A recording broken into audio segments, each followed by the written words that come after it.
Assalamualaikum warahmatullahi wabarakatuh. Bismillahirrahmanirrahim. Nahmaduka ya ghafuru ya syakuru. Mashalli wa sallim barik ala sayyidina maulana Muhammadin wa ala alihi wa sahbihi asma'in nama ba'du. Jadi widadari itu didesain mau roh gantenge wong mau bojone tok. Nak roh wong liya mbok ketok opo pokoke roe ku nak sing apik ya bojone tok. Nak ning donya piye coba takok. Nak ning donya kan bojom sering istighfar. Nah nasibe aku wis nduk bojo ngene wis ngono terus. Sampai ngandani anak sing perawan ngene, "Nduk, muga-muga aja ngalami koyo aku." Matane wong tenan. Muji bojone wong liya ora tau gelem muji bojone dhewe. Lah nek takok, "Lah kok ngono, Gus? Kowe lau tekem ya ngono." Ndek bojo iku ngeluh. Lah iya akhirnya diwales pangeran bojomu untuk kowe ya. Lha kowe dhek lakonan ngono. Wah, tangga kabeh bojone ayu kok aku tok sing wis terusno dhewe-dhewe. Wae kabeh dihisab dhewe-dhewe. Dadi widadari kelakuane ra ngono piye? Membatasi matanya hanya untuk suaminya karena mereka tidak pernah melihat kebaikan selain suaminya. Nah lagi di bojo ngono berarti min ahlil jannah. Yo mau cuancang ning kamar iku bener ora wong liya. Ben sing ganteng kowe tok, jan sing lanang kowe tok. Tapi dianggap wong stres ya. Kena undang-undang saiki penjara. Ngajak bojo ra gelem kok peksa wae napa? Iku mesti bojone ayu sing akeh mlebu penjara. Nek bojone elek kan padha ra gelem.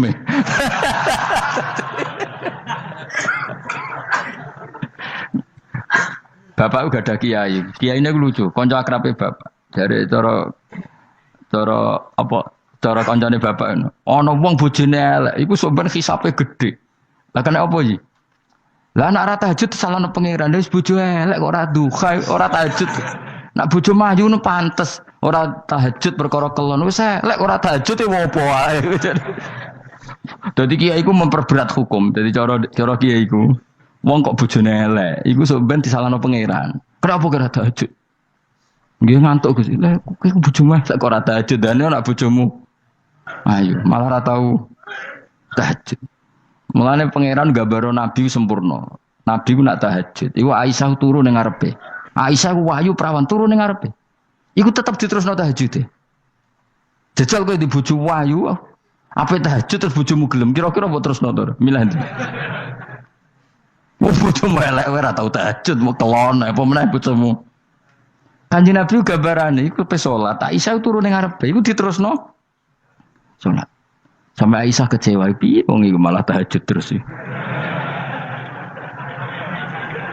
Masyhur ngene hadis-hadis.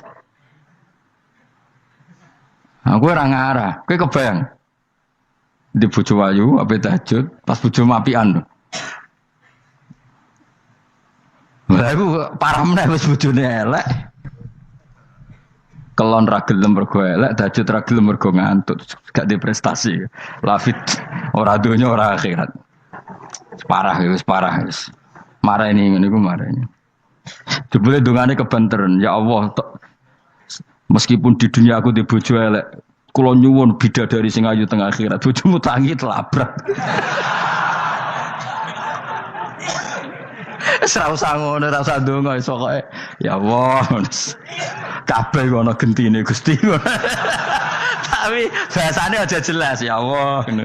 Kabeh ana apa? Bojomu ngamuk. Apa Mas maksude? Yo, maksude ra piye biasa wae.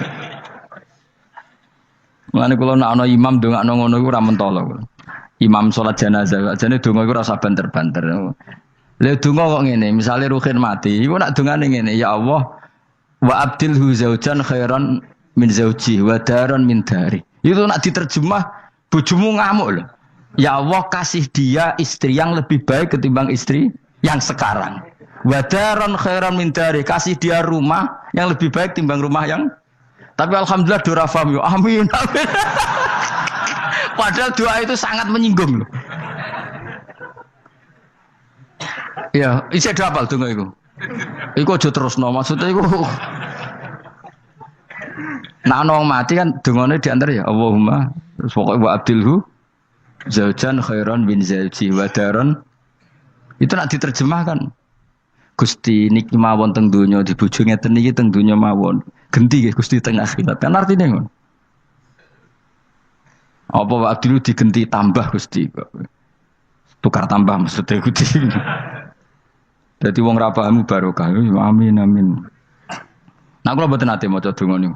Langsung badaron khairon min dari. Mergo nak zaujan kadang sing wedok iso nangis. Jek muni amin amin wah perkara gitu. Maksudnya doa itu ya orang ngono, tapi terjemahannya kan ngono. Wa abdilhu zaujan khairan. Maksudnya gini loh. Jadikan kalau istri kamu itu nanti masuk surga, berarti terjemahannya itu jadikan watak istri ini lebih baik ketimbang watak yang sekarang. Plus ada tambahan di sana karena nanti kan widadari berapa kan jarimu? 70 ya. Berarti 70 siji apa 70 plus bojomu? Gak 70 itu 70 siji. Tapi jare wong paling ayu sing kodonya yo. Tenan ora yo kowe sampeyan delok wae ora usah takok aku saiki sampeyan delok. Lah gunane opo kowe takok aku jebule mlebu neraka. Gak penting ngono iku rasa kiyaine yo goblok takoki ngono dijawab. Ora usah dijawab. Mlebu swarga sik lagi takok. Lah nek kono bantah nek isi swarga ora usah takok. Lah iya padha ae mlebu neraka gunane opo ora iku? Ya ora usah takok ya. Pokoke kok ning swarga ketemu, ya Gus bener jebule jenengan ngono. Gampang kan? Ya tapi aku aja padha mosok santrine entuk 70 kene 70 ya ora. Tetep aku ora trimo, jumlahe padha ya ora trimo. Kadar ayune padha ya ora trimo. Tetep mbek pangeran ya tetep beda tetep. Padha-padha numpak pesawat ya tetep beda kelas sembrono iku. Tetap beda. Nontor apik mripate di khamul ayun terus mripate iku gedhe hisanuha tegese jembare ayun. Dadi nak wong Arab bayangno wong ayu iku ya mripate gak sipit. Ya pancen ya tenan kowe ro wong ayu Arab be ayu Cina tetep ayu Arab. Mergo ayu Arab hasil apa inun di khamul ayun mripate gedhe. Sa-ayu-ayune wong sipit be ayune wong ya cek wae saiki. Salah ayune wong Uzbek be ayune wong Cina. Kowe milih ndi? Uzbek wis contoh ngono mbok pilih ya ora gelem pokoke. Mau ngongkon milih wae. Milih ndi kan? Ayune Uzbek be Cina. Uzbek, tapi sing mbok pilih ora gelem. Ya milih wae saya apa? Mau milih. Maksudnya itu tenan, bener pangeran pokoknya ayu sing kelas standar sing dikhamul ayun. Kaana guna koyok-koyok sedune. Bidadari filau niku bedun niku endok maksudnya ninuam kedue burung unta maknun kan tersimpan mastunun disimpan biraisihi kelawan utorisihi kelawan apa sayape utawa iku lho sing bulune ikilah anuam maksudnya kaya endok putih sing terselip utawa tertutupi oleh bulu maksudnya indah ya wong ayu transparan ambek rontok kena kere iku seru sing rontok kena kere ngono lho pokoke ngono. Wis milih wae senajan dorong kesampaian pokoke milih saiki wae. La yasilu ora tumeka ilahi maring ikilah apa ayun utawa maring ikilah ainihinna apa hubarun apa bletik. Walau nuhu wa wa albayat fi sufratin wa ahsanu ing dalam agak-agak kekuningan ahsanu alwani nisa iku luwe apik-apike warnane wong wedok. Pokoke ora usah takok sebene lakoni. Fa aqbala mengko madhep sapa ba'dum sebagiane ahlul jannah. Ba'du ahlil jannah tegese sebagian ahli swarga madhep ala ba'din ing atase sebagian yata sauna hale saling takok sapa ahlul jannah amma sing perkara maro kang wis kliwat apa mabihim lan ahlul jannah fid dunya ing dalem dunya niki kula terus nomor ora iso dilereni niki kan critane ngeten iki wong ahli swarga niku nek ning swarga niku takok kanca bisnise ning donya nah mitra bisnise iku mlebu neraka karena kafir. Iki nunjukno nak wong soleh iku oleh kancanan wong kafir. Asal ndak harbi lho ya. Saya ulang lagi ya. Misalnya kowe urip ning Uni Soviet utawa urip ning Korea utawa bahkan urip ning Jakarta. Kan bisa saja mitra bisnismu ini orang kafir. Tapi dia perlakuannya ke kita baik. Urusan profesionalitas kerja juga apa? Baik. Singkat cerita, ketika di dunia kowe sempat misalnya kowe dijak dugem gak gelem, dijak zina gak gelem. Terus dijak maling gak gelem. Terus si kafir tadi ngomentari ngene, kenapa kayak ra gelem zina, ra gelem maling? Ya kita nanti kan dibangkitkan, dimintai tanggung jawab. Terus dari sing kafir ndak tenan ngono iku. Mosok orang mati mau dibangkitkan lagi. Nah, ketika perdebatan zaman di dunia terus mbok akhiri, ya wes karwane sok mben. Nah, ternyata kalimat sampean karwane sok mben mbek Allah diwujudkan ketika kamu nanti masuk surga. Kowe takok, "Ya Allah, saya beri hak ketemu teman saya yang berdebat sama saya." Singkat cerita, kamu dikasih lorong sama Allah untuk ketemu dia. Kancamu ning neraka. Jadi nunjukno wong nak ra kesampean dendame gak lega, iku manusa. Wes manusa wis ngono kabeh. Sampai ning swarga iku nak rong kesampean dendam. Akhire ketemu ning neraka. Piye saiki kowe mbek aku bener ndi? Nyatane aku saiki ning swarga. Kowe kan sing ngomong nak aku wis mati iku ora iso tangi meneh. Nyatane aku saiki tangi. Tangiku ning swarga kowe neraka. Bar ketemu kabeh lega lagi dibalekno ning swarga. Lewis disebut fal yaumal ladzina amanu minal kufari yadhakun alal araiki yang durun hal suwibal kufaru makanu yafalun. Jadi nanti kamu yang punya teman-teman di masa lalu dikei kursi dilungguhno dhuwure neraka, tapi sudah diatur mbek pangeran sedemikian rupa supaya kowe ora ceblok. Tapi nek aku milih ora usah jajal ya, mau tetep wis milih. Artinya nek kowe dendam ku dituruti mbek pangeran. Misalnya ana wong sing ning donya kok ngojang ngaji tak untuk apa? Kowe cek mangkel diomongi ngono. Terus kowe baru kayak ngaji jalan mlebu, iku ora lega nek gak ketemu wong iki. Lah repote jebule ketemu wong iki swargane sak dhuwure kowe. Wah yo. Repot. Akeh-akeh ora insyaallah ora, nek sing nyai insyaallah ora bakal swarga sak dhuwurmu. Tapi yo nek umat Nabi muga-muga di sepuro. Nah dhuwure me takoki, lho ketawanya aku kok swarga sak dhuwurmu. Bariku aku gebetun terus istighfar. Sementara kebar tanya dendam terus, mulane swarga ndek. Lah ngono ya repot to. Tapi intine ning ayat iki iku ana wong saleh kancanan wong kafir. Zaman ning donya sering dinyek nak sok ben ra ono hari kebang. Lah iku wong sing mukmin mlebu swarga iki gak lega sedurunge mengkonfirmasi ulang ketemu koncone sing zaman ning do. Dan iku ambek Allah diberi hak. Napa diberi? Hak iki disebut apa? Fal yaumal ladzina amanu minal kufari yadhakun alal araiki yang zurun hal suwibal kufaru makanu ya falun pun jeng terus nokola ko iluminum gak diterangno ra iso ngakhiri pokoke ngono sok ben terusane kola ko iluminum ini kanali korin. Setelah saya jadi kiai dan penelitian, saya itu berkali-kali didatangi dokter, tentara, juga polisi. Mereka sering bilang gini, "Gus, saya ini dokter negeri. Saya ke NTT, ke Papua, karena saya muslim, berkebutuhan Islam, maka dibikinkan musola, dibikinkan masjid. Kalau kiai tidak bisa, bikin sendiri urunan mau narik siapa. Gitu. Mau narik tarikan di jalan yang mau nyumbang siapa. Tapi kalau kebutuhan negara, karena tugas negara, ya difasilitasi negara dan tidak dianggap misionaris karena negara. Begitu juga di beberapa negara yang non-muslim kayak di Argentina, di Venezuela itu ada masjid, ada kajian Islam ya karena duta besar dan itu aparat negara. Disinilah kearifan para ulama berkoalisi dengan umarok dengan makna yang positif bahwa agama ini harus ditopang umarok, sistem negara. Tentu di situ ada tentara, ada polisi, ada macam-macam. Kita sebagai kiai juga nggak berdaya di depan para bandar narkoba apa-apa kalau nggak ada BNN. Kita mau apa dengan korupsi kalau nggak ada KPK. Sehingga kearifan para guru-guru kita, mulai Mbah Maimun, bapak saya sendiri, NU, Muhammadiyah, semua ormas-ormas Islam itu pasti maulah kerjasama. Karena kita siapa ya? Kalau nggak kerjasama. Dan di antara pesan Rasulullah SAW adalah yaduwahi ma'al jamaah. Jadi apa ya, kebersamaan itu sudah berkah. Fa inna yadallahi ma'al jamaah. Jadi berkah. Lalu kenapa saya kalau ngaji bawa kitab? Ini agak sebetulnya itu lazim. Lazim itu suatu yang harus. Tapi karena kelamaan mubalek itu tidak pakai kitab. Seakan-akan bawa kitab itu yang aneh. Sebenarnya aneh mereka. Karena begini logika simpelnya ya. Umat Nabi ini berhak dapat apa coba? Berhak dapat warisan yang paling luhur, paling hebat, paling jernih. Apa itu Quran dan hadis? Pertanyaannya, siapa yang paling punya hak otoritatif untuk menerangkan Quran hadis? Ulama. Ulama yang mana? Ya yang kapabel, yang sudah diakui dunia kayak Imam Ghazali, Imam Bukhari, Imam Syafi'i. Artinya kalau kita tidak pakai materi itu ulama mendapat pikiran kita, bukan mendapat pikiran mereka.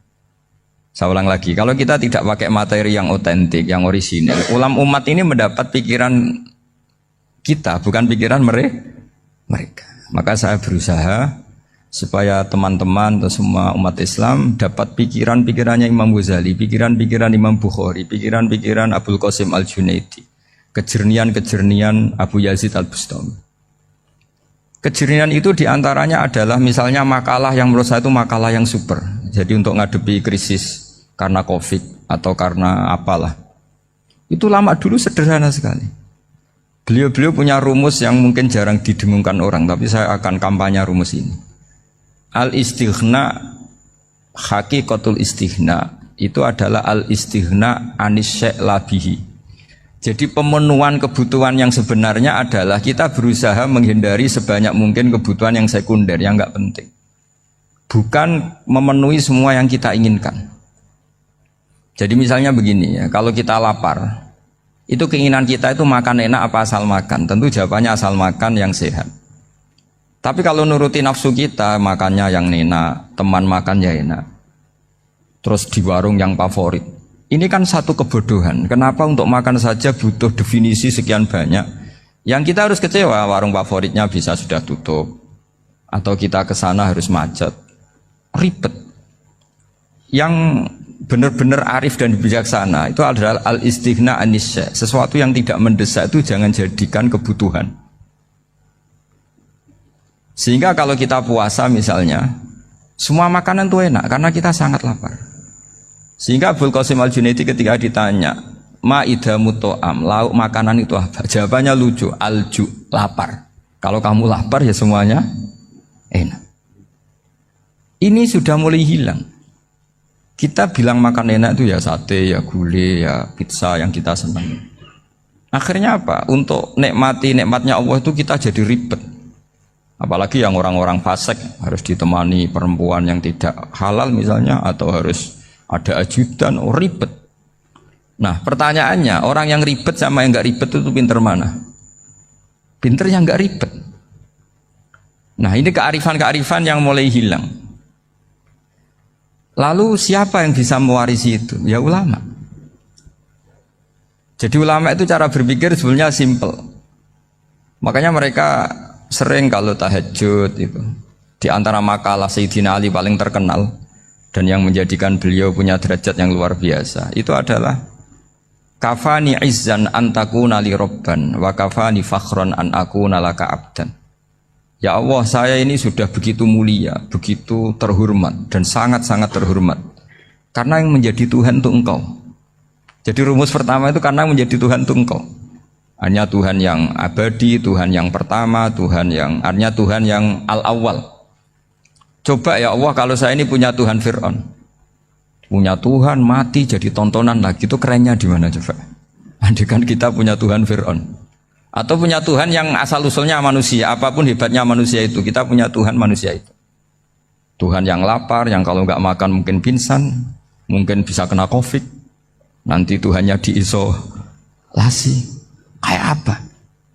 Makanya ketika Tuhan Allah menyindir ketuhanan selain Allah itu, Allah hanya menyindir dengan kalimat sederhana, karena yakulanit to'am, yang kamu tuhankan itu masih makan. Artinya kalau nggak makan ya lemes. Jadi lama-lama ada orang gini, alhamdulillah tadi Tuhan mampir ke saya, kelihatannya lapar, setelah tak kasih makan sehat lagi. Susah nggak punya Tuhan yang seperti itu. Beda dengan Tuhan kita. Tuhan yang nggak butuh makan, nggak butuh minum, al-qayyum, zat yang berdiri sendiri tanpa butuh yang lain. Al-awwal, sebelum ada langit bumi sudah ada Tuhan kita yaitu Allah. Bandingkan dengan Tuhan-Tuhan yang dipertuhan yang lain, yang adanya setelah bumi, misalnya Fir'aun dan sebagainya. Sehingga Sayyidina Ali pertama jadi kebanggaan apa? Kafani izzan antakuna li robban. Saya ini keren betul, karena punya Tuhan yaitu Engkau. Tuhan yang lahul asma'ul husna, Tuhan yang semuanya punya kebaikan, punya keabadian, punya keagungan. Terus wa kafani fakhron an akuna laka abdan, dan saya bangga sekali karena saya menjadi hambamu. Kalau saya jadi hambanya Pak Rektor ribet kan, sudah tak hormati ternyata nanti tidak rektor, ya kan ribet kan. Terus pokoknya ribet, jadi budaknya manusia itu ribet. Makanya ada seorang wali datang ke temannya yang jadi presiden atau jadi raja. Datang ke situ karena tidak punya uang, mau minta uang karena temannya raja. Setelah sampai sana ternyata temannya ini karena orang soleh pas berdoa, ya Allah saya minta ini, minta ini, minta ini. Terus si wali tadi pulang. Tanya, kenapa kamu pulang? Ternyata dia sama, masih minta-minta kayak saya. Jadi sederhana deh. Sama-sama minta kamu, minta zat yang kamu mintain katanya. Jadi dulu itu orang itu sebegitu dekat dengan Allah. Sehingga si raja ini terus ketemu wali tadi tanya, kenapa kamu menyepelekan saya padahal sekarang saya raja. Terus ditanya sama wali tadi, karena temannya, kalau kamu di padang pasir tidak bisa minum dan harus minum 1 gelas, dengan ongkos kamu harus mengasihkan semua kerajaan kamu demi minuman itu. Pilih mana, minuman apa tetap jadi raja? Ya saya milih bisa minum. Saya tidak raja tetap hidup, tapi kalau nggak minum mati. Bagaimana Anda bangga dengan satu kerajaan sing la yusawi kak samain, yang tidak sama dengan segelas air.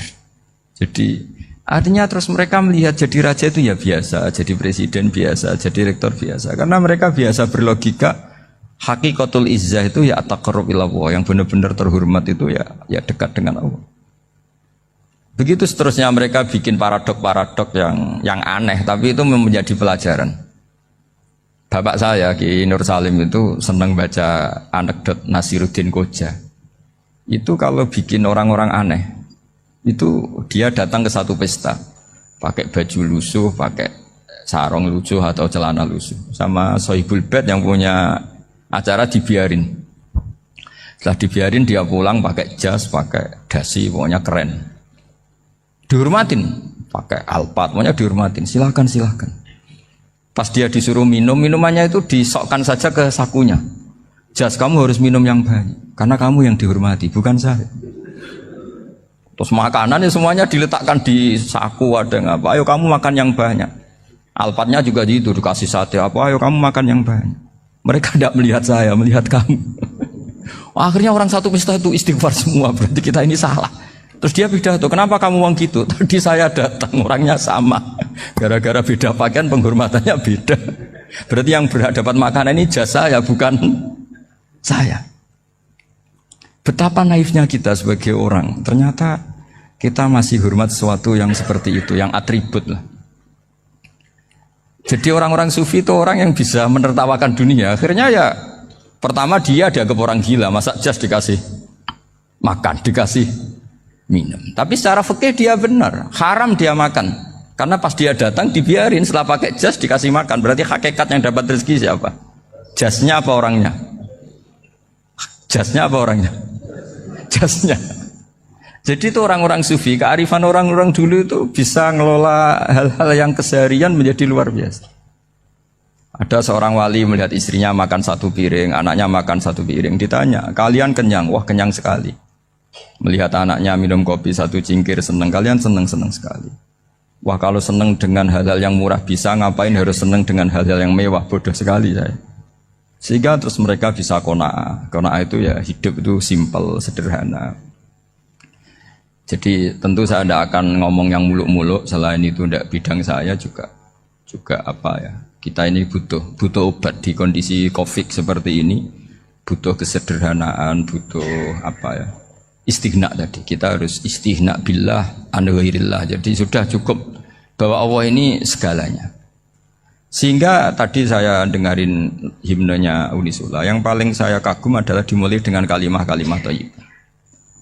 Di antara tugas suci Nabi Ibrahim dan semua Nabi adalah wa ja'alaha kalimatam baqiyatan fi aqibi. Nabi Ibrahim itu Nabi yang diberi gelar Allah. Dia adalah Nabi yang menjadikan kalimat tauhid itu kalimat yang abadi. Fi aqibi, di anak turunnya, di semua generasinya. Baik anak turun karena gen maupun karena pembinaan, karena pendidikan. Ini penting sekali saya utarakan karena apa? Satu kehidupan itu sebenarnya digerakkan oleh kata-kata, oleh moto kalau orang bahasa modern. Sehingga banyak ulama mengatakan al-ibarat kutun li'ailatil mustami'in, bahwa redaksi atau moto atau pegangan hidup itu penggerak kehidupan. Sehingga sebetulnya manusia itu digerakkan oleh kalimah-kalimah itu, oleh moto-moto itu, oleh prinsip-prinsip hidup itu. Misalnya orang Palestina itu tiap hari ke pasar gitu. Mereka ke laut gitu. Ditanya, kenapa tidak takut tembak Israel? Jawabannya lucu. Kena tembak ya mati, nggak makan ya mati. Nggak kerja ya mati. Ya sudah, sama-sama mati ya mendingan aktivitas normal. Tapi saya tidak menyarankan itu untuk melawan COVID. Ini cerita saja. Kamu jangan provokator itu. Karena ini wilayah sensitif. Jadi banyak orang yang poligami. Kalau ditanya alasannya gitu. Istri satu ya cerewet, dua ya cerewet, mendingan 4. Ya banyak ya gitu. Tapi ada yang kebalikan. Istri satu cerewet saja hampir jantungan. Apalagi 4. Tinggal matinya kan gitu. Itu semua yang menggerakkan itu kalimat. Kalimat itu satu pegangan. Banyak orang loh yang nggak ingin jadi rektor tuh banyak loh Pak Bejo. Jangan kira semua dosen ingin jadi rektor. Melihat rektor sibuk rapat, mempertahankan reputasi Unisula, terus sering pegang kepala. Ngapain repot-repot? Jadi tukang sapu aja dapat gaji, ngopi, rokokan, selesai. Bodoh amat jadi rektor, mikir orang banyak. Banyak loh orang yang nggak ingin jadi presiden tuh banyak. Karena ngopi nyaman, gak ada yang ganggu. Mau tidur sampai jam 9 siang juga gak ada yang ganggu. Sehingga mereka melihat pegawai negeri itu gak keren, orang kok diatur jam, disiplin. Itu memang cara Allah membagi rahmat. Mau kamu apakan coba? Cara syukurnya dia seperti itu. Bapak saya dulu tuh sering ngajarin saya, diajak jalan-jalan pagi-pagi. Melihat orang ngopi, makan uduk itu bapak seneng. Kok enak jadi wong awam. Ngene esuk-esuk nyemak bocah kesel kabeh kono enak ngopi rokokan. Bapak kadang iri sama orang awam itu iri. Sudah gitu berharap masuk surga kan enak sudah gitu. Tahu-tahu mati, tidak tahu ke surga apa ke neraka ya tidak tahu. Jadi nah, orang dulu itu orang yang bisa mensederhanakan dunia. Sehingga ya sudah cara bahagia. Makanya saya alhamdulillah saya ini kerjasama sama UII sama beberapa kampus. Memang amdan itu sengaja. Kampus itu ya punya sistem yang nggak bisa mewakili sistem kiai. Kiai juga punya sistem yang nggak terwakili oleh kampus juga sebaliknya, saling melengkapi. Saya sering ketemu rektor UI, rektor kampus-kampus Islam. Mereka cerita, Gus pendidikan pondok harusnya dimodernkan gini-gini. Saya bilang, kalau pondok modern kayak kampus itu nanti saya ketemu Allah nggak bisa jawab. Kenapa Gus? Saya beri contoh gini. Kalau misalnya perempuan perawan lah atau apa saja, pokoknya perempuan mau tanya tentang menstruasi atau haid. Kalau semuanya sistem kampus, dia harus kuliah dulu, registrasi dulu, kuliah dulu, bayar dulu, dan dapat jawabannya nunggu mata kuliah pas itu. Bandingkan kalau sistem pondok, saya tuh sering ke pasar sama anak saya dicegat sama ibu-ibu. Gus, anak saya ngalami gini-gini, keluar darah terus menerus, nggak 6 hari tapi 1 bulan penuh. Itu hukumnya apa Gus ya? Nanti saya mau sowan ke jenengan. Nggak usah sowan di sini aja. Ya sudah, sebelum mengeluarkan darah yang rutin seperti itu biasanya haidnya berapa hari? 6 hari ya sudah ikut yang 6 hari, yang lainnya istighatsah. Ngoten tok Gus, ya udah ya. Begitu terus di masalah udhiyah. Ya coba kalau semuanya pakai sistem kampus, daftar dulu, bayar dulu. Jadi ini nggak ada jawabannya, nunggu mata kuliah itu baru dapat jawaban. Itu biasa nggak sholat bertahun-tahun karena belum ada jawaban tentang itu. Nah itu kalau misalnya orang mati, tahunya cara apa memulasara jenazah itu nunggu kuliah dulu, pas mata pelajaran itu dulu, baru menangani orang mati. Berarti orang mati itu tergeledak semua. Tapi kalau kiai kan enggak. Kesini orang mati terbakar, kalau dimandiin malah badannya copot-copot, itu gimana hukumnya? Ini ada orang mati Gus Kendat, ini disolati apa enggak? Ada orang mati apa itu oplosan ya kan? Itu disolati enggak? So sering ditanya gitu. Gak usah registrasi Pak Rektor, gak usah registrasi, gak usah daftar, gak usah seminar. Makanya kalau orang kampus wani kiai itu ya kualat tenan itu, karena ini yang on time ya. Tapi pondok seperti saya ya ikrar seikrar-ikrarnya pentingnya kampus karena melatih efisiensi waktu, disiplin, tata kelola manajemen sehingga kita ya hormat. Tapi tadi kita harus saling melengkapi sehingga saya tunjukkan ke publik bahwa saya hormat sekali sama polisi, sama tentara. Coba kita bisa apa ngadepi bandar narkoba kalau tidak polisi? Bisa apa coba menjaga NKRI kalau nggak tentara? Begitu juga, ya sudahlah kita memang fa'inayadawahi ma'al jamaah. Kita berkah itu kalau bersama-sama. Tidak bisa kita sendiri. Nah lalu orang kayak saya itu ya beberapa kali sebetulnya saya itu ditawanin jadi dokter honoris causa apa. Kekhawatiran saya satu, takut pas nggak punya uang. Itu dokter gak di duit kan gak pantas gitu. Jadi repot gitu, daripada beban lah sudah lah nggak usah dokter. Jadi kalau nggak punya uang ya pantas, terus kalau ngebis ya pantas. Suatu saat kalau mati nggak ada yang hadir ya pantas, nggak dokter gitu. Kalau sudah dokter kok masuk neraka, dokter kok masuk neraka kayaknya apalagi rektor kampus Islam kok masuk neraka itu kan kok kayak nggak pas itu. Misalnya rektor lah ditanya mungkar nakir, nggak bisa kan kayak gimana gitu. Makanya harus sering ngaji saya supaya nggak malu di depan mungkar nakir. Masa rektor ditanya mungkar nakir nggak bisa. Harus berani bentak. Ini saya rektor loh Pak mungkar nakir. Masa kalau wali-wali dulu berani. Masyhur di cerita wali-wali ditanya marabbuka manabuka. Saya ini guru tauhid. Kok kamu tanya marabbuka manabuka yang ngelotok? Kamu tidak pernah ngaji, enak aja tanya. Jadi wali-wali itu ya rileks ngadepi mungkin. Saya yakin rileks wali di Bang Pak Rektor. Saya yakin itu. Karena wali itu lebih dekat Allah. Sehingga orang dulu itu saya ulang lagi ya. Ada satu kearifan namanya hidup itu apa? Hidup itu adalah cari sebanyak mungkin supaya hidup itu tidak tergantung pada banyak hal. Sehingga misalnya cara berpikir orang-orang modern itu sebenarnya banyak orang-orang ilmuwan yang nggak ngagumi Amerika. Bukan karena angkuh ndak. Untuk mempertahankan kebesaran negara sebesar itu, kebutuhan listriknya besar, kebutuhan tentaranya besar, kebutuhan apa? Sementara negara kayak Venezuela atau Swiss kebutuhannya ada banyak. Pertanyaannya, yang tergantung dengan banyak hal sama yang tidak tergantung banyak hal, itu pinter mana? Kalau dibalik pertanyaannya gitu, negara-negara maju itu tidak keren kalau dibalik pertanyaannya. Orang yang untuk mempertahankan eksistensinya banyak, butuh banyak hal, dengan yang tidak butuh banyak hal, itu pinter mana? Orang yang bahagianya nunggu jadi dokter, nunggu jadi kiai besar, kiai viral, dengan orang yang bahagia cukup dengan ngopi, itu pinter mana? Tapi kalau dibalik pertanyaannya, orang yang tahunya nikmat hanya kopi, dengan nikmat yang banyak, pinter mana? Makanya Mbah Mun tuh kalau guyon itu lucu. Aku iku sakake ambek wong desa sing mlebu swarga. Saya dulu eskal mlebu swarga kok disakeni.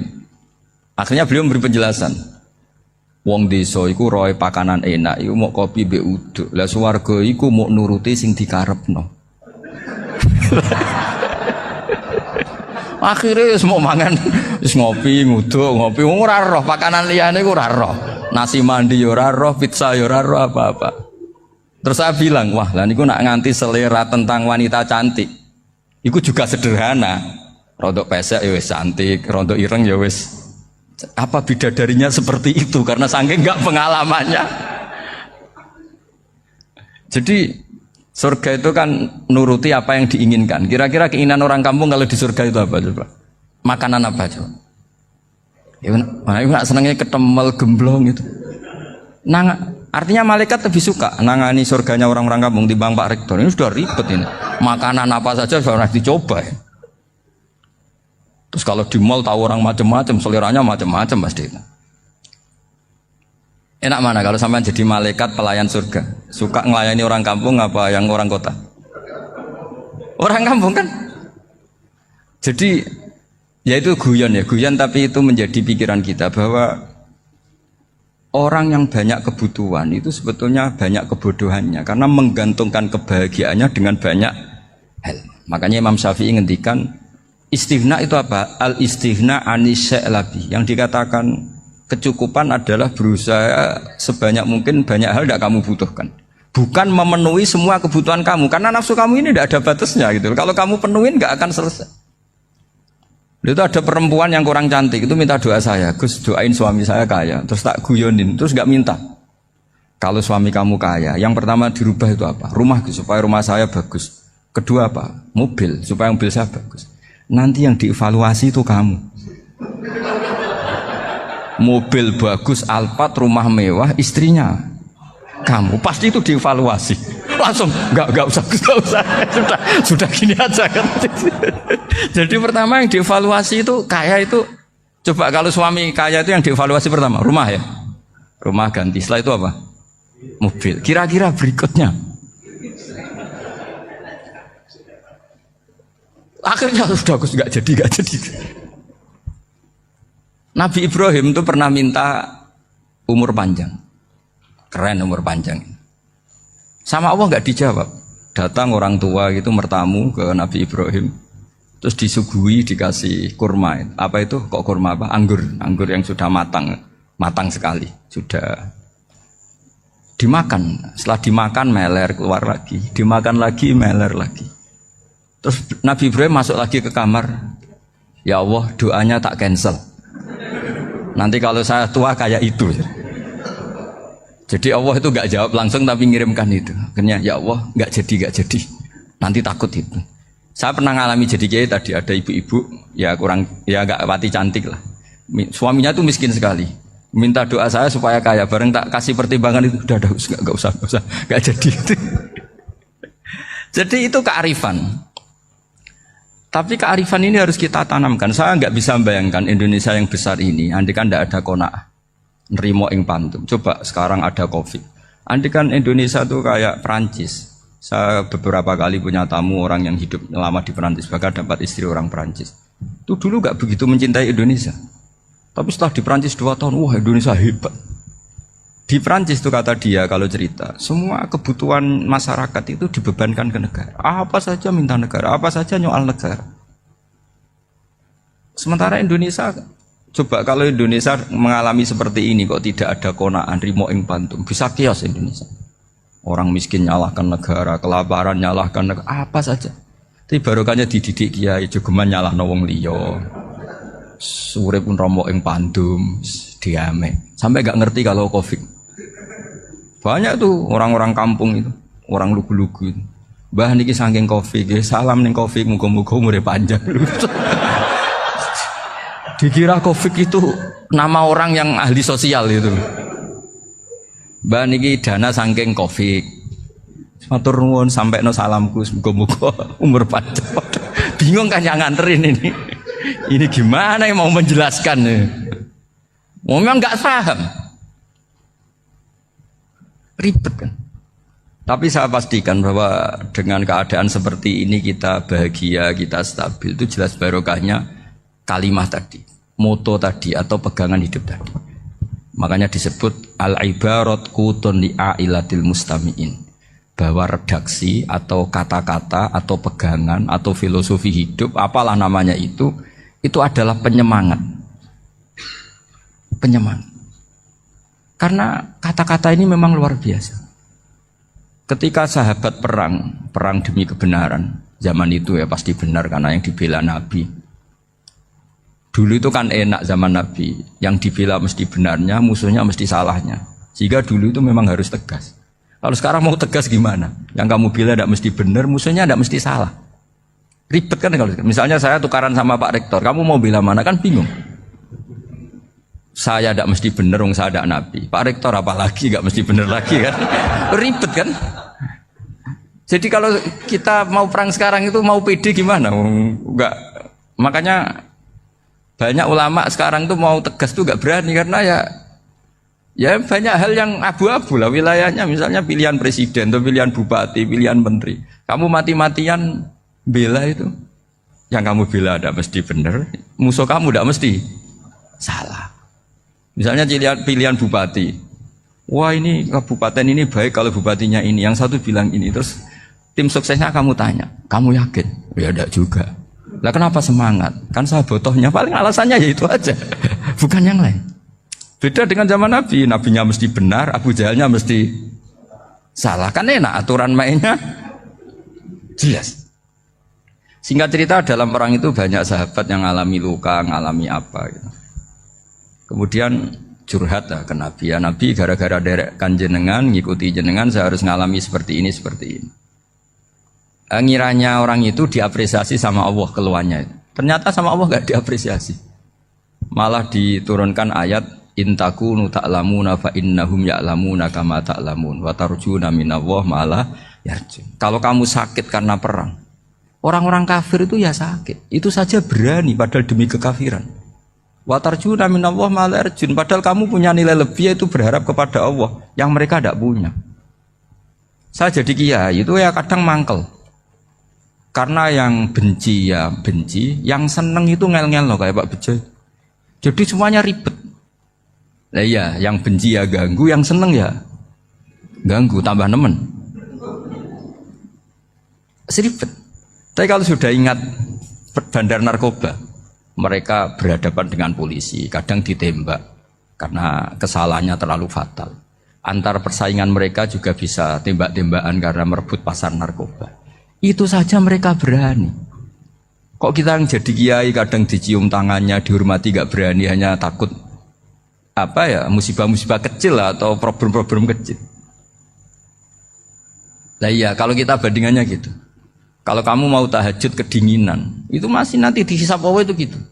Maling ayam itu keluar malam-malam, hanya dapat ayam. Itu gak takut dingin. Ya gak takut digebuki masa. Kamu mau tahajud saja takut dingin. Makanya nanti hisapnya orang soleh itu nanti dijajarkan orang dolim. Terus diperbandingkan. Wah itu habis kamu kalau itu. Jadi misalnya Unisula mau rapat, tapi ini malam, kalau malam dingin nanti sama masuk angin. Anak-anak pang di perapatan aja berani kamu. Kalau sudah perbandingannya gitu tuh ribet kita nanti. Makanya itu kalimat itu moto atau filosofi hidup. Sehingga diulang lagi nasihat itu. Iyam saskum korhun fakodu masal koma korhum mislu. Kalau kamu kena luka, orang-orang yang nggak benar juga akan kena luka. Itu aja berani demi ketidakbenaran. Masa kamu demi kebenaran nggak berani? Akhirnya orang itu, ya itu kalimat, itu heroik. Makanya kita ini penting ya. Makanya tadi himne Unisula dimulai kalimat thayyibah. Karena kalimat ini yang menjaga kita kalimat ini. Misalnya tentang Tuhan. Kenapa orang Islam imannya kokoh seperti ini, termasuk yang sudah hidup di Amerika, di Australia, di mana-mana. Itu ya barokahnya ajaran atau barokahnya kalimah. Saya sebut kalimah saja pakai bahasa santri. Karena la ilaha illallah itu dalam tradisi santri disebut kalimatu haqqin alaiha nahya wa alaiha namut wa alaiha nub'ats. Ada yang riwayat wa biha nub'ats insyaallah taala minal aminin. Kenapa mereka di mana-mana meskipun sekolah di Amerika, di Australia, bahkan di Uni Soviet tetap mukmin? Itu barokahnya ajaran yang benar. Allah itu siapa? Tuhan. Tuhan itu sifat dasarnya apa? Awal. Dia harus wujud awal sebelum makhluk yang lain. Sehingga ketika ada negara yang maju, yang tertib, manajemennya tertib, masyarakatnya makmur, tapi punya Tuhan yang tidak seperti itu, tidak awal, itu sudah gak nyaman. Karena ndaklah keren Tuhan saya, karena Tuhan saya itu al-awwal, zat yang pertama. Tuhan saya keren lah, zat yang gak mati. Tuhan yang gak mati, yang gak pernah mengalami kematian. Sehingga tontonan atau yang dilihat kenikmatan-kenikmatan yang lain ini tidak mengubah dia pendirian tentang Tuhan. Karena mantapnya satu kalimat tadi bahwa Tuhan itu ya harus satu, harus awal, harus tidak mati, tidak rusak, tidak mengalami apa-apa yang membahayakan. Sehingga ketika ditawarin Tuhan yang lain meskipun menjanjikan secara finansial atau kemakmuran, mereka gak tertarik. Itu coba, itu barokahnya makmur apa barokahnya ajaran? Barokahnya ajaran. Sering negara Islam itu kalah makmur dengan mereka, tapi barokahnya ajaran ini tetap apa? Tetap Islam. Makanya Nabi Ibrahim, Nabi yang sukses bikin wa ja'alaha kalimatam baqiyatan fi aqibi. Sehingga kita ini bekti sama orang tua misalnya, itu ya karena ajaran. Suwargamu itu karek wong tuamu. Nak wong tuamu ridho, Allah ridho. Nak ora ridho, Allah ora ridho. Ridho wa fi ridhol walidain wa sakhatu wa sukhtu wa fi sakhatil. Sehingga ketika ada orang tua yang agak brengsek gitu, anak-anak tetap hormat. Punya orang tua yang miskin, yang sudah miskin, tukang tombok nomor, banyak kan di kampung gitu. Ya tetap hormat. Coba kalau dari awal kita ngajari orang tua kamu hormati ya, kalau baik, kalau tidak usah. Bisa geger Indonesia. Tapi barokahnya ajaran-ajaran itu Indonesia tertib karena ada ajaran. Nah ini di sini pesantren dan Unisula semua harus berkontribusi membuat ajaran yang benar itu adalah ciri utama Islam. Sehingga Islam ini dimulai dengan ajaran kalimatu haqqin alaiha nahya wa alaiha namut. Sehingga kita tenang seperti ini. Saya ini termasuk kiai yang tenang. Meskipun kata orang banyak saya ini kiai besar, tapi termasuk kiai yang paling tenang. Termasuk yang paling tenang. Karena saya ini pakai mazhab orang-orang hebat.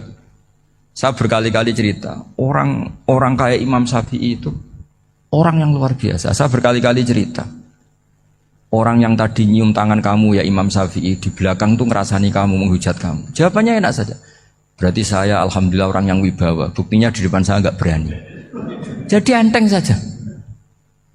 Diceritain sebagian kampung, sebagian separuh dari warga kamu itu nggak suka kamu. Ya bagus lah nggak suka saya, nggak akan utang duit saya. Di mana-mana orang utang tuh karena teman dekat. Kalau nggak seneng pasti minimal nggak utang, nggak pinjam mobil, nggak pinjam apa. Berkah mana yang seneng sama yang gede? Jadi dianggap enteng saja. Semua yang dialamin dianggap enteng saja. Misalnya punya istri pemarah, ya bagus lah marahin suami. Kalau marahin tonggo malah ribet. Jadi kamu harus terima kasih kalau dimarahin istri. Bagus lah marahin saya mah, kalau marahin tonggo ribet. Jadi enteng saja. Tapi kita sekarang itu karena nafsu ya, sehingga menghadapi hidup ini ribet. Ulama dulu kalau mau mati itu senengnya bukan main. Sudah lama saya ini ingin gak maksiat. Kayaknya gak maksiat paling efektif itu mati. Ya tidak apa-apa Gusti, kalau sebaiknya mati ya mati aja. Enteng saja. Jadi melihat kematian itu akhir dari segala keburukan atau potensi keburukan. Apapun baik kita sekarang, suatu saat mungkin kita gak baik. Yang bisa menghentikan ketidakbaikan atau potensi ketidakbaikan itu apa coba? Mati kan? Berarti mati itu mengerikan apa menyenangkan? Mesti kamu tidak berani menjawab. Meskipun secara ilmu kamu berani, tapi secara rasa agak berani kan?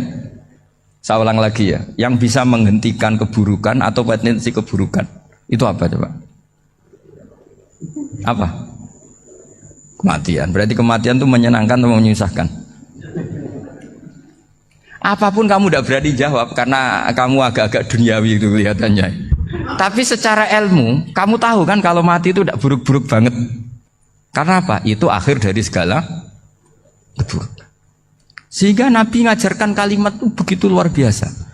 Allahumma ahyini maka natil hayatu khairan li wa tawaffani maka natil wafatu khairan li. Nabi melihat dunia itu begitu indah. Ya Allah, kalau saya ini hidup, anggap saja hidup ini ziyadatan li fi kulli khairin, menjadi modal saya menambah segala kebaikan. Jika suatu saat saya mati, anggap mawon rohatan li min kulli syarrin, itu akhir dari segala keburukan saya. Sehingga mati hidup ya baik karena di situ kita bisa berkontribusi, beramal soleh. Mati juga baik karena mengakhiri segala keburukan. Nabi nate ngendikan lagi, ajaban li amril mu'mini inna amrahu kullahu khair. Orang mukmin itu mengagumkan, semuanya baik. In asobathu na'ma syakara fakana khairan lah. Kalau baru dapat nikmat, dia syukur, maka itu baik. Wa in asobatu dharra sabara. Kalau dapat masalah mereka sabar, itu juga baik. Jika orang mukmin dua sisinya pasti baik. Itu juga kalimat, maksudnya moto atau pegangan hidup. Nah berikut ini saya beri contoh, ini kenangan saya, ini contoh terakhir. Masalah jadi orang terkenal maupun tidak. Di sini dicontohkan Imam Ghazali di halaman 367 di kitab saya 367 juznya 3 di kitab Ihya Ulumuddin. Di sini beliau cerita betapa untuk menjaga ikhlas sebaiknya orang itu tidak terkenal, tidak syuhrah, tidak terkenal. Oke, itu kita sepakat ya, karena kalau terkenal mungkin orang dipaksa publik dengan tanda kutip untuk selalu berbuat baik, tapi karena jaim lah, jaga image atau apa. Tapi ketika dibalik pertanyaannya, kamu rela yang terkenal itu orang nggak benar, sementara yang orang benar itu nggak terkenal. Lalu masyarakat tahunya yang tidak benar. Kalau pertanyaannya dibalik gitu, orang baik wajib terkenal enggak? Kalau pertanyaannya dibalik seperti itu. Dokter yang benar tidak terkenal, yang malpraktek terkenal. Kamu ingin kondisi seperti itu? Gak ingin kan? Kampus yang bagus gak terkenal, kampus yang bagus gak terkenal, yang gak bagus. Nah, Artinya apa? Gara-gara olah kata, olah pikiran, ini logika jadi rubah. Lagi-lagi apa? Jawaban itu ada di kata-kata sebetulnya. Makanya bab-bab seperti ini tidak usahlah kita berdebat, berpolemik. Sebaiknya orang itu humul, menutup diri, apa sebaiknya orang terkenal. Itu nggak perlu seperti itu. Sudah terserah Tuhan saja. Makanya saya mulai dulu ngaji sampai sekarang itu ya tidak punya punya ikon tertentu atau punya website tertentu, enggak. Sudah terserah pangeran, sudah. Saya juga tidak sok suci materialistik atau enggak, ya enggak mikir saya. Bukan apa-apa ya, karena saya ini kiai, jadi biasa urusannya sama Allah, tidak sama makhluk. Jadi pusing kalau sama sarah-sarahnya makhluk itu pusing. Meskipun rektor kalau nasihati saya pasti tidak saya terima, itu tetap makhluk, itu sudah ada ngefek kalau saya itu sudah ada itu.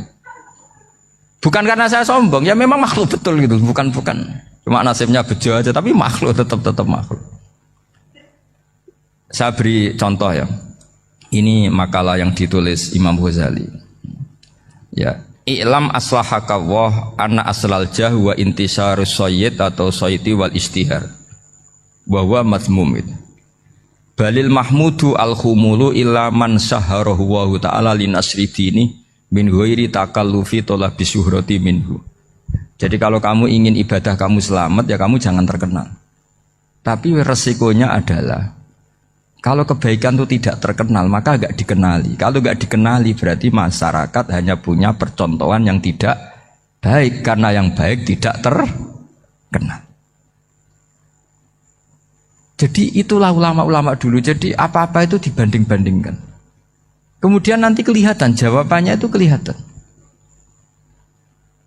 Jadi ulama dulu itu biasa ngarang misalnya afatun nikah, sisi negatifnya nikah, harus ngurmat istri, harus macam-macam, kalau terlantar itu ya dosa. Seperti tadi Pak Marsudi cerita, kalau orang ngapalkan Quran itu takut lupa, kalau lupa itu jadi dosa.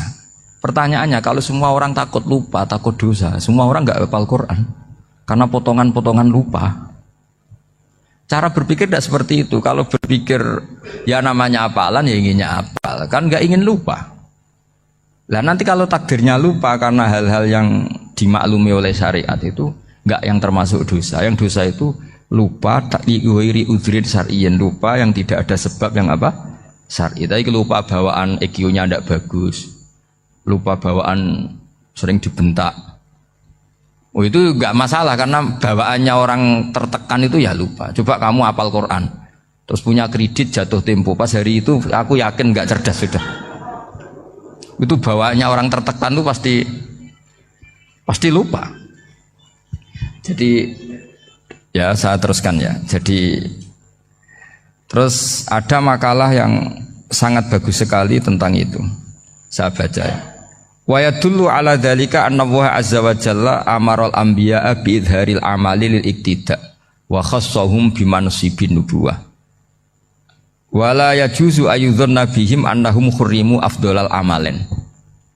Jadi orang yang terlalu mendewa-dewakan khumul itu menutup diri. Oke, itu baik karena dengan khumul, dengan menutup diri Anda tidak riya, Anda tidak pamer. Tapi kata Imam Ghazali, kamu juga harus ingat, di antara syaratnya Nabi itu harus mengumumkan kalau beliau itu seorang Nabi. Harus memaklumatkan kalau beliau seorang Nabi supaya bisa diikuti. Caranya sholat harus diumumkan. Sehingga Nabi itu mengatakan harus jamaah. Karena dengan cara jamaah itu bisa shollu kama ra'aitumuni sholli. Coba kalau Nabi sholatnya nggak diperlihatkan, kamu harus sholat yang benar. Caranya gimana ya Rasulullah? Itu rahasia. Bingung nggak kira-kira? Bingung nggak? Ya misalnya amal rahasia selalu lebih baik. Terus ada pertanyaan, Nabi ngendikan kamu sholat yang benar, caranya gimana Nabi? Ya itu rahasia. Terus gimana coba? Tapi Nabi ngendikan apa? Shollu kama ra'aitumuni usolli. Ya sudah, kamu sholat niru saya sholat. Berarti Nabi sholatnya diperlihatkan apa disembunyikan? Diperlihatkan. Jadi begitu juga saya berkali-kali bilang, orang tahu kalau itu bidan ya berdasar tulisan itu bidan. Tahu kalau itu dokter gigi ya itu dokter gigi. Jangan sampai gara-gara tidak ada tulisan mau beli alat bangunan di dokter gigi, mau periksa gigi di toko bangunan. Gara-gara apa? Nggak ada maklumat. Nah, di sini ulama-ulama selalu memaklumatkan dirinya. Termasuk Imam Ghazali ketika ngarang kitab dinamai Ihya Ulumuddin, bahwa kitab ini bisa menghidupkan ilmu-ilmu agama yang mulai hilang. Begitu seterusnya. Jadi ini ngaji ya, jadi orang itu harus ngerti ya, jadi jangan nuruti emosi sendiri atau logika sendiri. Bahwa saya suka humul, ya monggo, agama Islam menyediakan sarana itu. Uzlah itu ya punya sisi kebaikannya sendiri. Tapi syuhrah terkenal asal tidak nuruti nafsu juga punya sisi kebaikannya sendiri. Setidaknya umat ini punya satu master kebaikan yang mudah diakses. Tapi tadi saya ulang lagi, jangan karena hadun nafsi, jangan karena kepentingan pribadi. Makanya di sini disebutkan wa yadullu ala dzalika ay ala syuhrah anna wa ta'ala amarul anbiya bi idzharil amal lil iktida. Allah selalu memerintahkan para nabi kalau ngamal kebaikan ya harus dimunculkan supaya bisa ditiru. Yaitu tadi kita tidak bisa bayangkan kan kalau misalnya Nabi menyuruh kamu harus sholat yang benar, kemudian sholatnya Nabi sembunyi. Kalau ditanya, Nabi saya niru siapa? Wah itu rahasia, kamu nggak boleh lihat sholat saya saat takut tidak ikhlas. Ribet kan? Sehingga jamaah itu statusnya tetap harus. Nah bedanya harus ini ulama berpendapat harus yang apa? Fardu kifayah. Tapi fardu itu maknanya harus. Tapi bukan berarti kalau nggak jamaah sholatnya nggak sah, nggak. Tapi statusnya jamaah tetap apa? Harus.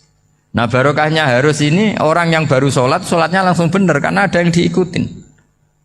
Coba kalau mantan dukun baru sholat terus sholat sendiri, itu mesti mirip mantra itu. Karena dia tidak ada master percontohannya. Tapi barokahnya ada master, orang paling bodoh pun kalau sholat ya benar, karena standar ada komandonya, ada imamnya. Sehingga Imam Ahmad malah berpikir keras, syarat sahnya sholat itu harus jamaah. Cara pikirannya Imam Ahmad keras sekali beliau. Jika kalau orang sholat sendiri kok ada orang lain yang maunya berjamaah harus bayar, orang itu harus bayar demi sahnya sholat. Itu madzhabnya Imam Ahmad. Tapi kalau madzhab Syafi'i hanya mengatakan itu fardu kifayah, yang kalau satu komunitas gak mau melakukan semuanya apa? Dosa. Jadi tak baca lagi biar dapat berkahnya Imam Ghazali. Wa qala qaumun asirru afdalu minal alaniyati. Terus kata sebagian ulama al-alaniyah itu afdal minas sirri. Terus diperbandingkan baik yang mana amal dipertontonkan sama ndak. Terus kata Imam Ghazali, kalau orang itu bisa jaga tidak riya, maka sebaiknya dipertontonkan karena kebaikan harus yang muncul, bukan yang tidak baik yang muncul. Makanya ketika memaklumatkan diri sebagai ingin jadi generasi khaira ummah, itu kalau diterjemah itu kan wow, khaira ummah, umat terbaik. Itu kan kayak agak angkuh. Tapi nggak apa-apa, itu nggak apa-apa. Masa kita kampanye siap degradasi moral kan ya lucu kan, masa jualan gitu kan ya lucu. Kita memang ingin mengkhidmati ummah, berbakti dengan umat, membantu supaya jadi generasi khairan apa? Ummah. Tidak apa-apa, dimaklumatkan supaya dengan itu umat punya sarana. Oh kalau ingin jadi khairan ummah kuliah di sini. Jangan lalu enggak gitu. Ya sama kita dokter, maklumatkan saja dokter gigi, dokter kandungan, dokter bedah. Sehingga orang kalau mau bedah ya jangan ke dokter kandungan. Jadi barokahnya maklumat ya. Jadi saya mohon sekali ini, saya sendiri sebetulnya orang yang nggak siap terkenal sebetulnya, tapi ya sudah terserah Allah saja. Kalau itu cara Allah menyebar kebaikan, ya monggo. Pokoknya kita tawakal saja sama Allah Subhanahu wa Ta'ala. Kata Rasulullah, saya dikasih hadiah yang para nabi sebelum saya nggak dikasih hadiah itu. Apa itu? 5 hal itu. Di antaranya apa? Kata Rasulullah, wa utitu khawatima suratil Baqarah. Saya dikasih terakhirnya surat Baqarah. Di surat Baqarah itu umatnya Nabi dapat bonus dan ini luar biasa, yaitu ayat Rabbana la tu'akhidna in nasina wa akhtana. Ya Allah, jangan hisab kami, jangan beri sanksi kami, jangan azab kami kalau suatu saat kita lupa atau salah. SP nak kue urung salah padahal mesti salah. Rai-rai ini gak mesti salah. Wes gawe perjanjian mbek pangeran Gusti, ndamel perjanjian dong nggih apa? Setiap saat saya salah langsung sepuro. Mun mboten usah istighfar malih pun niki pun niku. Terus deal soalnya deal ini. Lah itu ngendikane Kanjeng Nabi senyum-senyum senenge ra karuan. Dan setiap itu dibaca oleh umatku, Allah sudah jawab qala na'am. Jadi Rabbana la tu'akhifna in nasina aw akhtana. Terus qala Allah menjawab na'am. Terus Rabbana wa la tahmil alaina isron kama hamaltahu 'alal ladzina min qablina. Allah menjawab na'am sampai terakhir wa'fu anna, Allah jawab na'am. Bismillahirrahmanirrahim. Innahum sak temne wong akeh haula itu tegese te mengkono-mengkono wong kabeh bikori natima klan korene perkara badau kang sause iki. Kanu ana sapa ngakeh dzakila nalikane den ucapno lagu mare wong akeh. Maksudnya diajarkan disyariatkan apa syariat la ilaha illallah. La ilaha ora ana pangeran kang hak wujud, kang ora ana pangeran kang hak wujud. Nah cara iki kuno kang ora ana pangeran kang wajib disembah iku wujud illallah sause kecuali Allah. Mereka itu adalah orang-orang ketika dianjurkan untuk melafadzkan la ilaha illallah iku yastakbiruna iku sombong sapa ngakeh. Wa yaquluna lan ucap sapa ngakeh inna latariku alihatina lisyairim majrun. Inna ana te kita latariku alihatina dadi wong sing ninggal pangeran kita. Fi hamzatihi iku tetep ing dalam hamzah aina mau te apa wae takut dama kang disi apa mangka terus niku kawingi lho tahqiqul hamzaten tasil terus idkhalu alifin. Lisa iren krono penyair majnune kang edan. Maksudnya masa kita meninggalkan ajaran leluhur hanya karena Muhammad sing kata mereka itu syair yang majnun. Lisa iren kedua penyair majnune kang edan. Eli ajli qoli Muhammadin tegese krono muk nuruti omongane Muhammad. Iki jare wong kafir. Qala ta'ala bal jaa bil haqqi wa saddaqal mursalin. Bal jaa balik teko sapa Muhammad bil haqqi kelan barang sing hak kelawan barang sing nyata utawa kelan barang sing abadi. Wa saddaqa lan bener sapa Muhammad al mursalina ing wong sing diutus sedurunge Kanjeng Nabi Muhammad. Iljaina tegese ingkang teka kabeh bi iklan hak. Wa wa haqqu alla ilaha illallah ana pangeran kang hak wujud illallah kecuali Allah. Innakum ladzaiqul adzabil alim.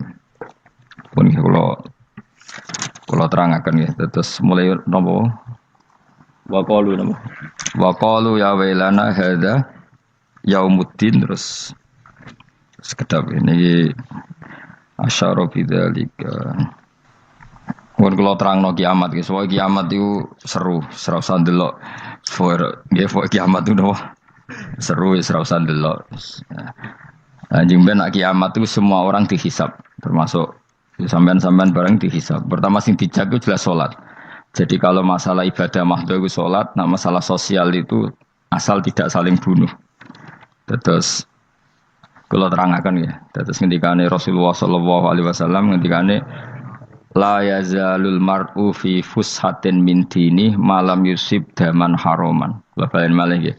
La yazalul mar'u fi fushatin min dini malam yusib daman haroman. Seseorang itu boleh serilek-rileknya dalam beragama asal dia tidak punya masa lalu mengalirkan darah yang terhormat. Gamane cara Jawa ora tau mateni wong, ora tau mateni wong, ora tau mateni wong mukmin utawa ora oleh mateni wong sing muahad atau mustaman. Ya ada aturannya lah. Jadi kalau sampean urip ora tau mateni wong iku wis cara beragama iku rileks karena fifus satin mintin. Nah tentu mateni itu ada banyak sebab, diantaranya fatwa yang ekstrim. Sehingga ulama dulu itu senang diguyon sampai keterusan saiki. Jadi kabeh wong alim khase sering guyon karena memang menghindari omongan penting. Kenapa? Karena sekali omongan penting ini kadang yu'addi ilal fatwa bitaqatul. Takutnya fatwa itu ekstrim, kemudian saling apa? Saling bunuh. Sehingga masyhur itu ada pepatah bahwa statement ulama atau kolamul ulama, penanya ulama itu ahaddu minas sayf, lebih tajam ketimbang apa? Pedang, karena bisa menimbulkan macam-macam.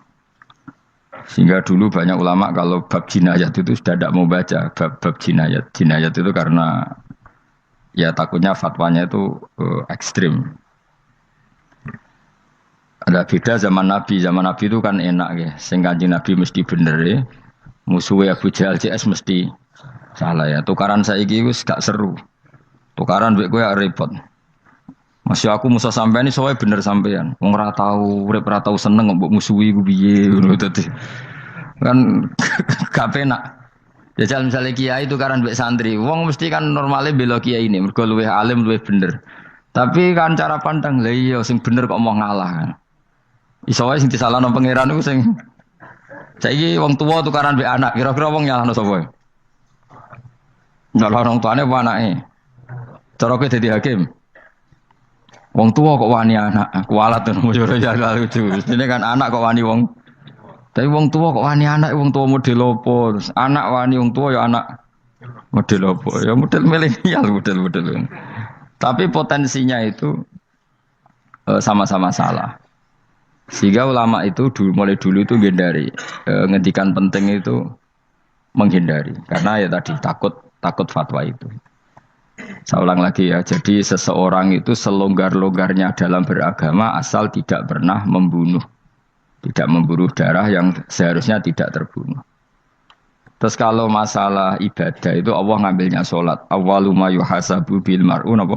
As-sholat. Pertama yang dihisab itu sholat. Jika sholatnya lolos, maka hisab yang lainnya apa? Ringan. Ya pun ngoten. Terus ada hisab-hisab yang di kula waca mungkin sampean iso ngantisipasi hisab. Nah, jadilah tazulu qadama Adam atau qadama ibni Adam yaumal qiyamah hatta yus'ala an arba'in. Pertama ditanyakan dari sifat mudanya, dihabiskan untuk apa, umurnya untuk apa, hartanya dari mana, setelah mendapat untuk apa. Terus wa'an ilmihi madza amila bihi, terakhir setelah mendapat ilmu itu apa yang dia perbuat. Mulane ada orang tok ilmu tidak ditakoki wae pangeran ngrate apa takoki. Ilmu iso nglakoni, mboten gadah ilmu ya Gusti. Terus serepet sampeyan. Dunya mboten gadah dunya. Lha apa ning dunya nggih ngentosi mati sing mon-mon niku aman apa? Sebab itu orang fakir itu masuk surga lebih cepat timbang orang kaya kacek pinten 500 tahun ketakoki. Dia apa mboten gadah napa-napa. So ngaji mboten. Jadi gak perlu pertanggungjawaban mereka napa sekacau kan. Nah, sementing kalau terangno ngeten ya. Niki penting rungokno. Mahsyar iku maknane iku nggon giringan. Terus kiai kuno maknane bayangno nggon mahsyar iku maknane tempat dihalonya semua manusia. Terus mauqif itu tempat diberhentikan, apa tempat diberhentikan. Terus di situ Anda innahum mas'ulun, mereka semuanya ditanya, dihisab. Semuanya dihisab. Terus ngendikane Kanjeng Nabi, hasibu anfusakum qabla an tuhasabu. Menghisablah diri kamu sekarang sebelum kalian semua dihisab. Sehingga potensi kita ini umat Islam utamanya sing tahu ngaji-ngaji ini, sampean semua dihisab ini kemungkinannya kecil. Karena ketika kowe ning donya sampean sedantene kan biasa wis donga robbana zulamna anfusana. Jadi ya Allah, saya ini benar-benar mendolimi diri kita sendiri. Karena tujuannya hisab itu taubah. Taubah itu mempermalukan mereka di depan umum. Saya ulang lagi ya. Jadi semua hisab itu taubihan, mempermalukan mereka di depan umum bahwa mereka orang yang buruk. Sementara kamu di dunia sudah sering ngaku orang buruk. Selain ya wis roh wong akeh. Maksud ini kan cerita. Jadi kayak ngakuin apa Rabbana zalamna anfusana. Sehingga ngendikane Kanjeng Nabi sebuti hasibu anfusakum qabla an tuhasabu. Menghisablah diri kamu sendiri sebelum nanti kamu benar-benar dihisab. Sehingga umatnya Rasulullah itu kemungkinan kena hisab itu kecil sekali karena tadi sudah terbiasa menghisab dirinya sendiri. Apalagi kita, kata Rasulullah, saya dikasih hadiah yang para nabi sebelum saya enggak dikasih hadiah itu. Apa itu? 5 hal itu. Di antaranya apa? Kata Rasulullah, wa utitu khawatima suratil Baqarah. Saya dikasih terakhir-terakhirnya surat Baqarah. Di surat Baqarah itu umatnya Nabi dapat bonus dan ini luar biasa, yaitu ayat Rabbana la tu'akhidna inna sina wa akhtana. Ya Allah, jangan hisab kami, jangan beri sanksi kami, jangan azab kami kalau suatu saat kita lupa atau salah. SP nak kue urung salah, padahal mesti salah. Rai-rai ini gak mesti salah. Wes gaya perjanjian mbek pangeran Gusti.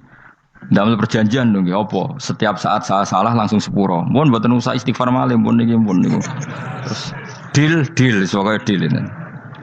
Lah itu ngendikane Kanjeng Nabi senyum-senyum senenge ra karuan.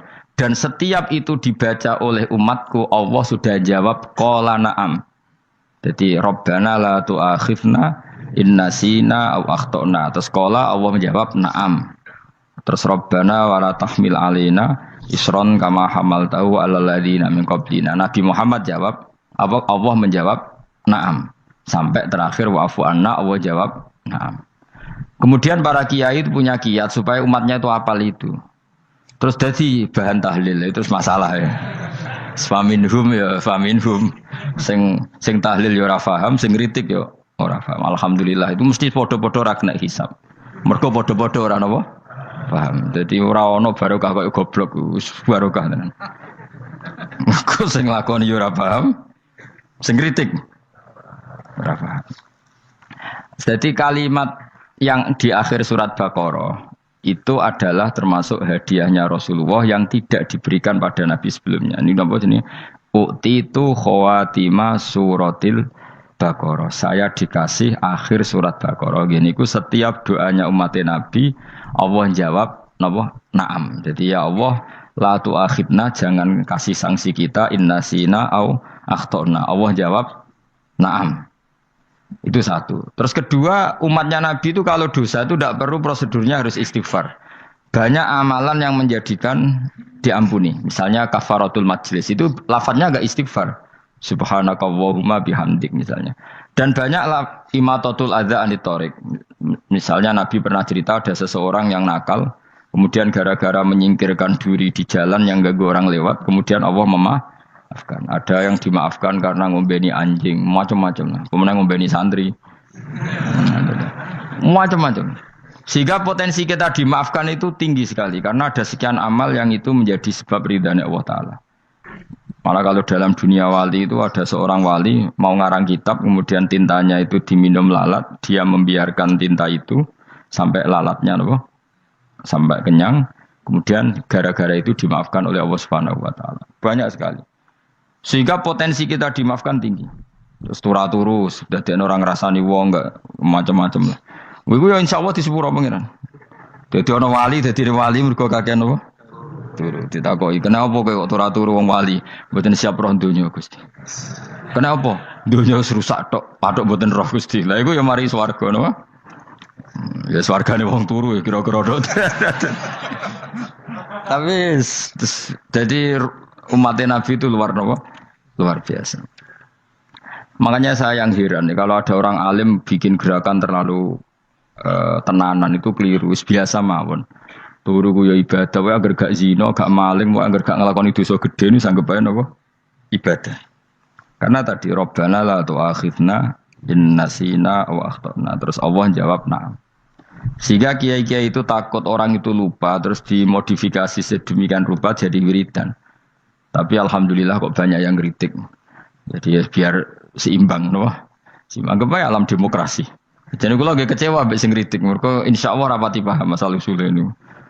Karena satu-satunya cara supaya orang paham itu pancen yo dijak latihan bareng-bareng. Gak ngono wis malah ra paham blas. Ya tapi tadi ya semua itu resiko. Zaman Nabi Sugeng ana ibadah sunat dilakoni terus, Nabi yo duka, kuwatire dianggap wajib. Tapi nak arah dilakoni blas Nabi yo duka, wong sunat ora tau dilakoni. Jadi sudah alhamdulillah sekarang ana sing ngritik, ana sing setuju biar seimbang no. Wong padha ora paham wae napa? Padha paham. Padahal makna ayat itu luar biasa. Rabbana la tu'akhidna in nasina wa akhtana. Terus kedua, Rabbana wala tahmil alaina isran kama hamaltahu alal ladina min qablina. Ya Allah, jangan beri beban kami sebagaimana Engkau memberi beban kepada orang sebelum kami. Dulu itu kalau ada orang yang salah, itu harus dibunuh oleh orang yang tidak salah. Liyaqtulal bari'u minkum al-mujrima. Supaya yang tidak salah membunuh yang salah. Sehingga ketika umatnya Nabi Musa menyembah anak sapi, ijel itu, apa kata Allah? Fatubu ila bari'ikum faqtulu anfusakum. Kamu syaratnya tobat harus saling membunuh, yaitu orang yang terbebas dari dosa itu membunuh yang tidak dosa. Masyhur itu. Terus Allah mengirimkan mendung yang pekat, terus gelap. Ketika gelap itu yang al-bari yang enggak dosa mengeksekusi yang dosa. Sekarang kan enggak, paling takam KPK. Berarti penjara mulai juga sisa korupsi jake. Jadi penak lah pokoknya zaman akhir itu penak. Pemenang KPK ini mulai disoal, jadi aman lah. Sebuah sing bener di saja nih ya sing bener ya pangeran. Misalnya rasa KPK lah nak takwa ya rasa korupsi. Kalau KPK dilemahkan nanti yang korupsi marah. Lah masih orang KPK lah nak di pangeran kan ya aman karena korupsi. Kowe aneh-aneh wae. Kowe wong mukmin kok bakas ngono. Kowe sementing iku nak kowe wedi pangeran kan ra usah polisi, ra usah KPK wis tetep ra usah dosa wong wedine mbek pangeran. Nah, kecuali ra usah pangeran ateis, iku masalah. Ya, tapi kan omongan ini gak populer, padahal bener. Nah, jadi karep pemilu ini terbebas korupsi, nak ono KPK, urip makmur, nak ono menteri kemakmuran. Pokoknya kuwabe kuwi mbok gantungno pejabat negara. Mulane tau hitam jeblok, sak jeblok-jebloke. Misalnya rasa sejahtera, saya menteri sosial harusnya gini-gini. Ngono korupsi salah KPK. Ngono ono ra keamanan salah polisi. Senengane nyalahno wong. Gue sekali-kali nganggo tauhid. Nak ono adab iku mergo dosa yang sudah kelewat. Ya tapi kan gak mungkin ngomong bernegara gitu. Tapi atas nama iman bahasa kita seperti itu. Kalau atas nama bernegara emang kita butuh polisi, butuh tentara, butuh KPK. Tapi atas nama iman ya tadi. Kalau kita diberi sanksi Allah itu rata-rata dari bima qaddamat yadaka itu pasti ada salah yang pernah Anda lakukan. Ya tapi sudah lah ini zaman sudah seperti ini. Anut umumnya wong akeh. Kalau terang nomale masalah hisab ya. Hasibu anfusakum qabla an tuhasabu. Kamu menghisablah diri kamu sebelum kamu dihisab. Misalnya saya sebagai ulama, tentu hisab terberat saya itu kitmanul ilmi, menyembunyikan apa? Ilmu. Karena ilmu kalau disembunyikan tuh bahaya sekali. Bayangkan di alam fisik. Misalnya ada orang berkebutuhan pada kemaksiatan, terus di situ ditulis bar, karaoke misalnya. Orang bisa ke sana karena ada tulisannya, ada WA-nya, ada alamatnya. Kemudian ketika Anda bisa Fathul Qorib, tidak ada tulisannya. Harusnya Anda juga nulis ahli Fathul Qorib, ahli Fathul Mu'in, nah, atau ahli Jaljalut, tulis saja. Ahli Primbon. Enggak apa-apa, tulis saja. Penerus Ronggo Warsito, tulis saja. Zaman gendeng, nara melok gendeng, rakeduman, tulis saja. Tapi barokahnya tulisan itu kan orang bisa tahu. Makanya kenapa banyak orang sufi yang sudah menyembunyikan diri, wanaknya nakal-nakal. Karena dia disalahkan Allah, karena menyembunyikan ilmu. Saya itu orang yang senang tertutup, kecuali masalah ilmu. Saya mau mengajar terbuka seperti ini. Karena tadi, awal dari dikenalinya kemakrufan adalah dimaklumatkan. Awal dari dikenalinya keburukan juga karena dimaklumatkan. Betapa celakanya kalau kemungkaran dimaklumatkan sementara kebenaran tidak dimaklumatkan.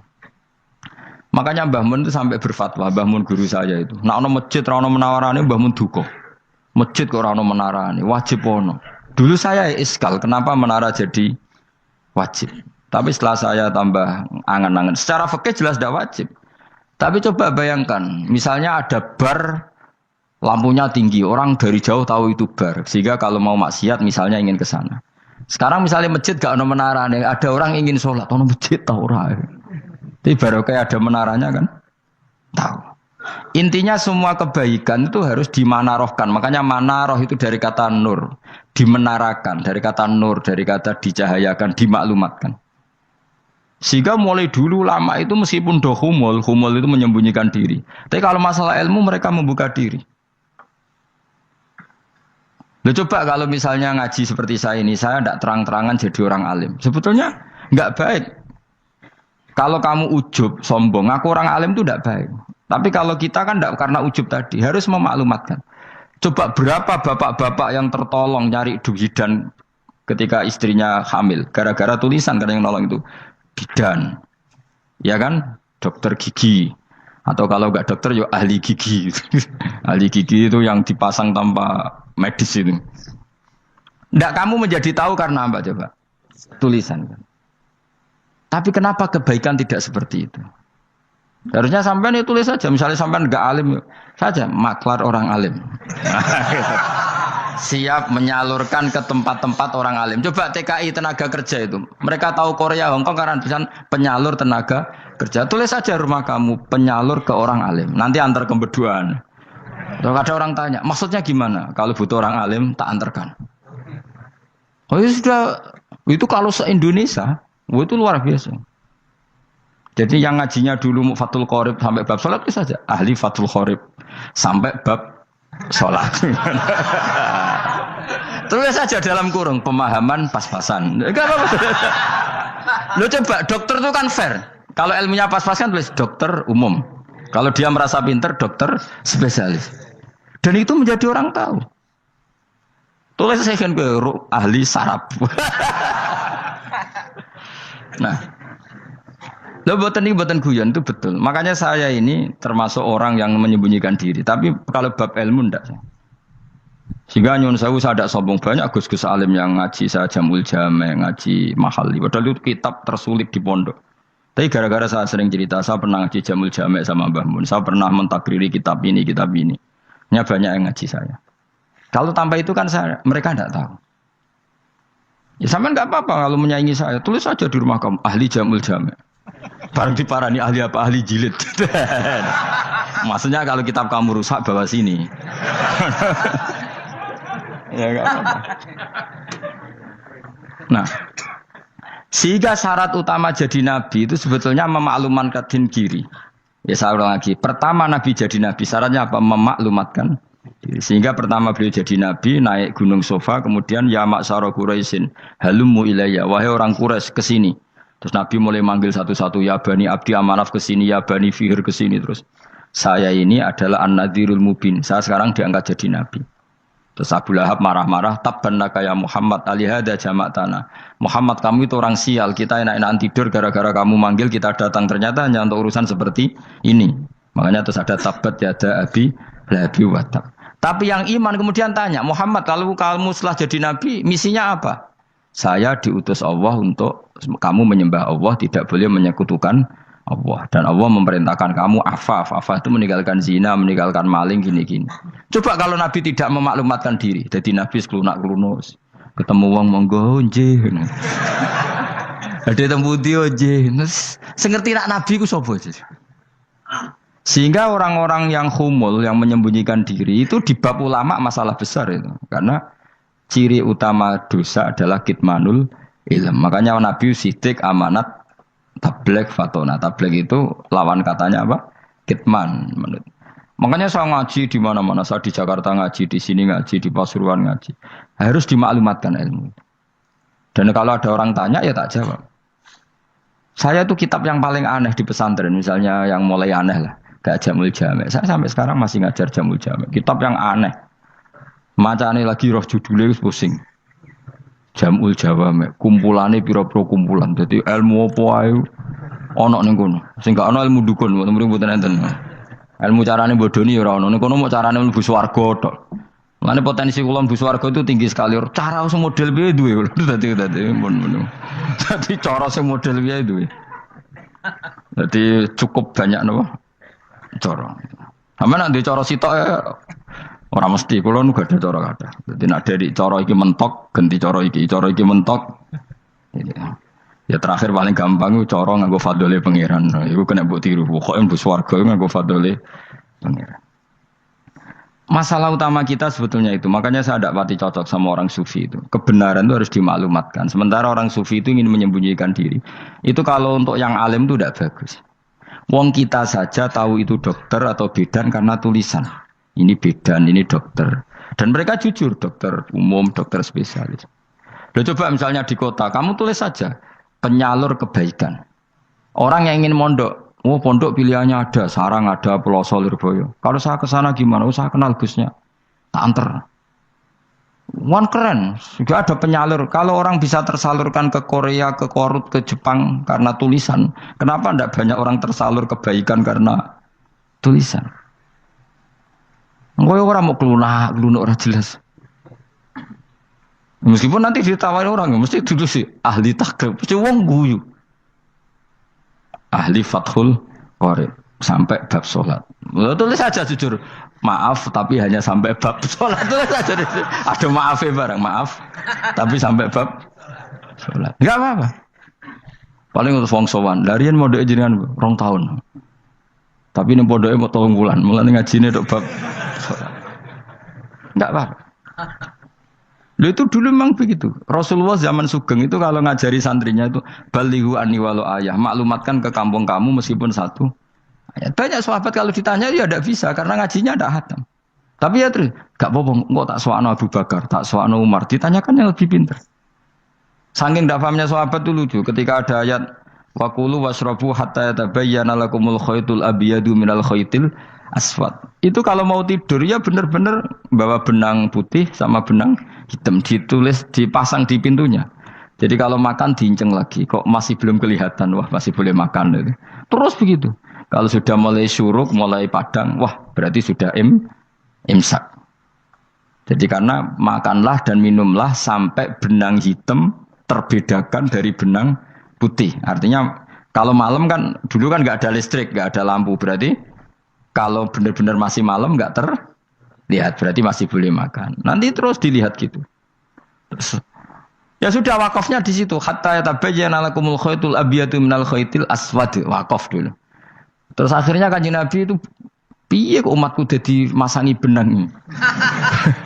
Akhirnya Jibril teko. Ini makanya unik dalam ulumul Quran. Satu-satunya ayat yang diturunkan hanya satu kata itu ya ayat itu tok. Terus Jibril datang, Muhammad ayatnya itu kurang sitok. Minal fajr. Terus ditambahi minal fajr.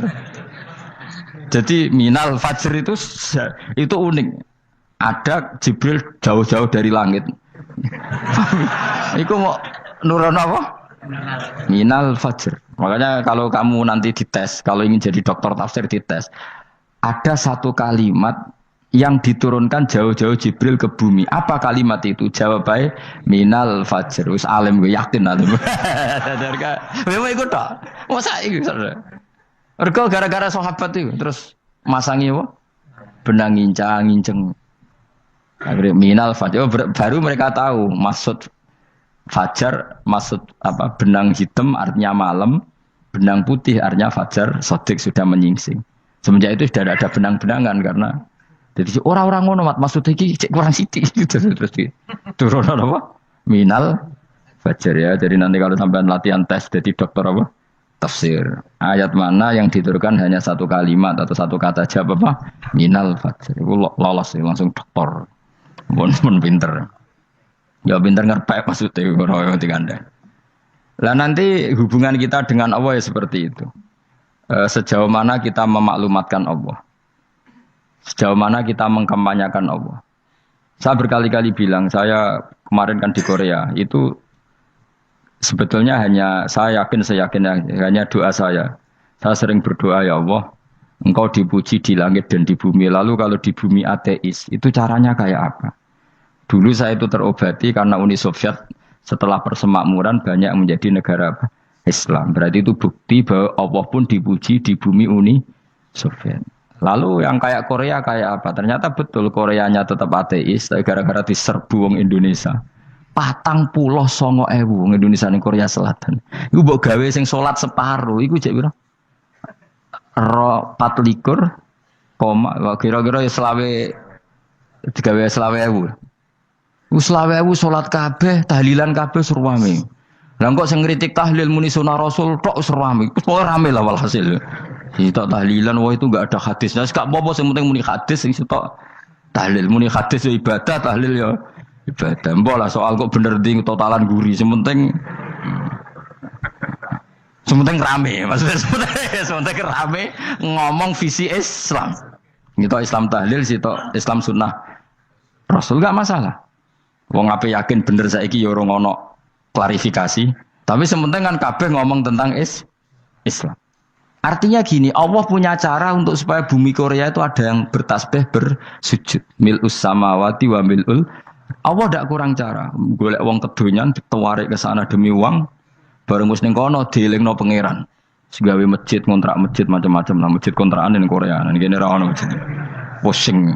Saya pernah ngisi di satu masjid, itu gambare pintu gerbangnya bukan salib kan. Ternyata tingkat 1 itu gereja, tingkat 2 bar, tingkat 3 masjid. Kadang ya kebalikan masjid, bar, gereja. Satu gedung. Jadi malaikat saya tidak tahu lewatnya gimana itu. Gak tahu itu cara lewat gimana. Karena malaikat bagian rahmat itu nggak bisa dia lewat salib. Tapi dia harus menulis ganjaran yang sholat. Nggak tahu saya lewatnya dari mana karena itu. Ya tentu dia punya cara lah, tapi yang jelas ya agak bingung ini gimana. Itu pernah yang tingkat 2 itu bar pas aktif. Ada santri yang ya pekerja imannya pas-pasan. Kalau nanti gus badhe Jumatan, mlebu bar pas aktif wae wong ayu. Meh wera Jumatan. Mergo mau tingkat 2 bar, tingkat 3 masjid. Itu ono khutbah yang barnya tetap main, ada bar yang masjidnya tetap khutbah. Itu masuk bar. Jumatan apa ning kene wae.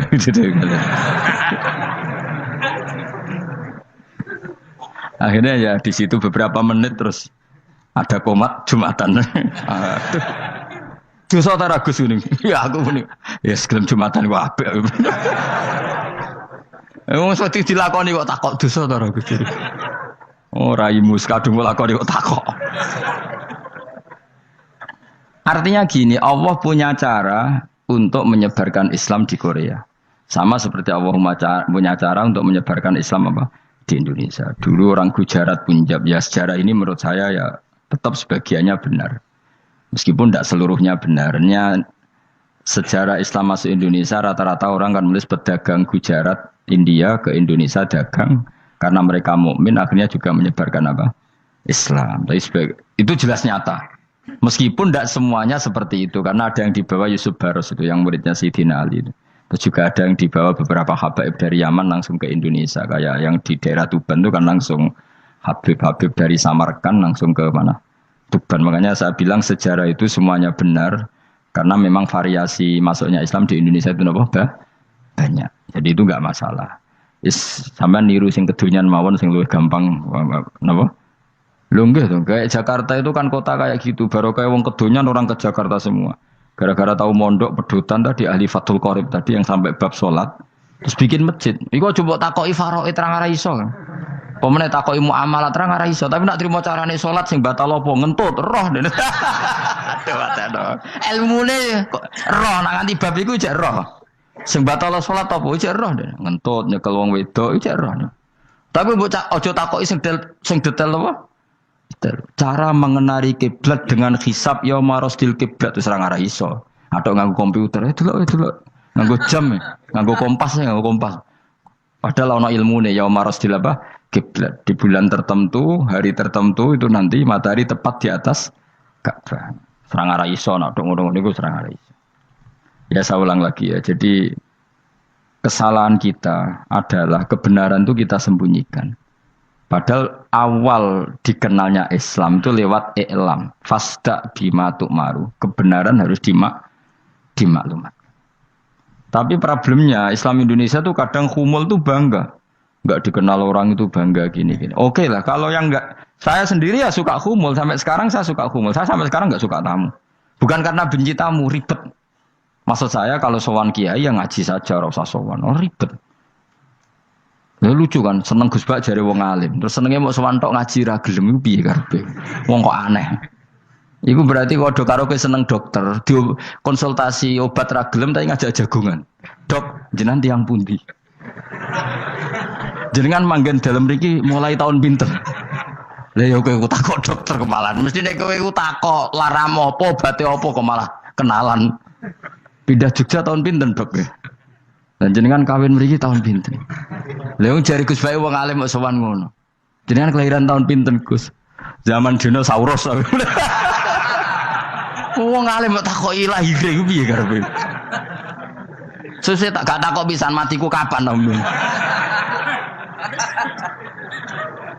Coba betapa naifnya kita kalau kita suka dokter. Terus kemudian kamu takok, Dok, kelahiran tahun pinten jenengan? Aneh gak?